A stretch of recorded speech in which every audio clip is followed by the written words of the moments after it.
ஒரு மனிதன் ஒரு நாள் சொர்க்கமும் நரகமும் எப்படி இருக்கும் என்று தெரிந்து கொள்ள ஆசைப்பட்டான்.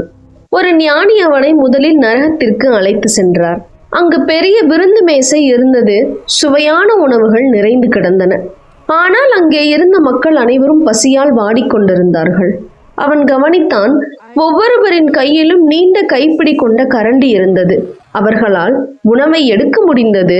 ஆனால் அதை தங்களது வாய்க்கு கொண்டு வர முடியவில்லை. ஒவ்வொருவரும் தாங்கள் மட்டும் சாப்பிட வேண்டும் என்று முயன்றார்கள். அதனால் யாராலும் பசியை தீர்க்க முடியவில்லை. பிறகு ஞானி அவனை சொர்க்கத்திற்கு அழைத்து சென்றார்.